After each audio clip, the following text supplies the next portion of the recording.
In this video, I'm going to talk a little bit about why the Imperial Guardsmen of the 41st millennium don't use bolt guns, and instead use these shitty las guns. This video is brought to you by Cool Stuff Inc. Link in the description below. Get 5% off our checkout with the code KENOBI. Imperial Guardsmen carry one of the shittest mass-produced firearms in the known universe, the triplex pattern las gun. It's a mass-produced weapon with a relatively high rate of fire, but it has a weak impact. It has low armor penetration values on its munitions. It's just not very good at killing anything. It's often colloquially referred to as a flashlight, because actually firing them at almost anything in the game, it's like shining a flashlight onto that thing. It's going to do next to nothing. It's almost not worth rolling the dice. Meanwhile, the elite armies of the Imperium, the Adeptus Astartes, the superhuman space marines use bolt guns or bolters.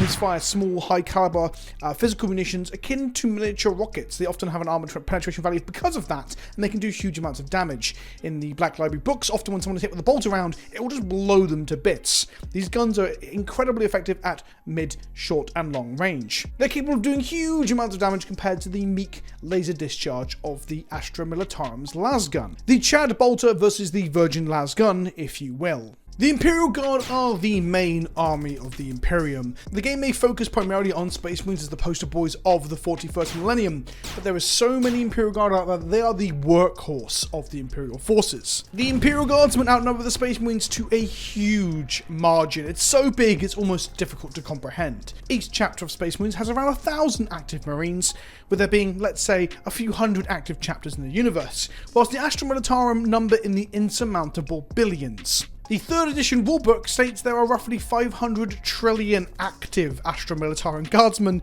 at 64,000 times the size of the current Earth's population in real life. 64,000 times bigger than the Earth.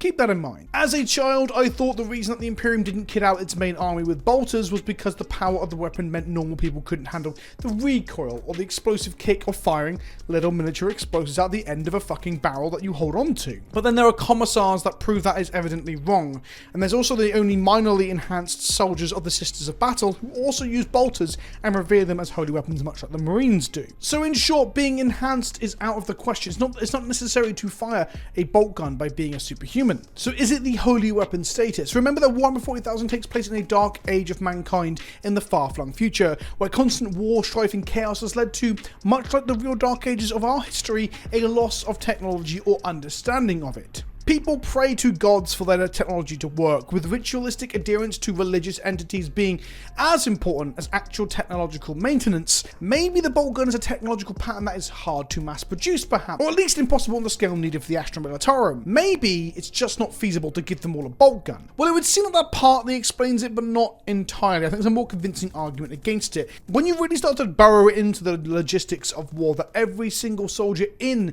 a war, fictional or fantastical, will need provisions, food, water and supplies. Consider the idea that if bolt guns were a standard issue, they would not only need to procure 500 trillion of these relatively revered holy relics, but also provide the bolt guns with rounds of ammunition so the soldiers could fight. If we look at the common modern day active duty supply numbers for armed forces like the Americans or the British, it seems to be around 210 rounds, or 7 magazines of 30 rounds. This obviously differs depending on how you are deployed, and I'm sure someone in the comment section will tell me that I'm getting this slightly wrong for the armies that they have served in, but let's just go with, hypothetically, 7 30-round magazines, 210 bullets.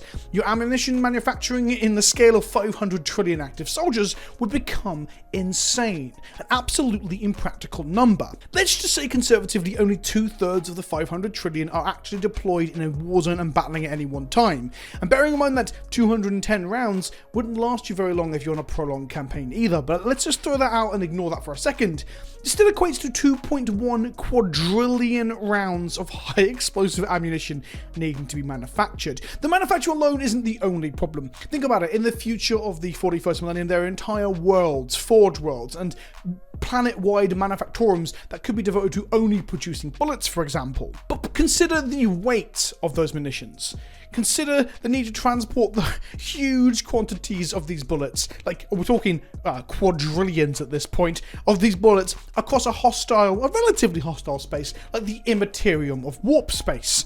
and it becomes a logistical nightmare. This is where the lowly lasgun comes in. It has a rechargeable battery pack that in a pinch can be charged in prolonged exposure to sunlight or in the center of a campfire, as seen in one Gaunt's Ghost novel. Obviously these are all to varying levels of charge, but if you are on the ship or using actual power generators and similar, you can actually charge these much more effectively, and therefore you absolutely remove the need to ship around fucking metric quadrillion tons of munitions. I think this is quite an eye-opening way to look at why lasguns are the norm.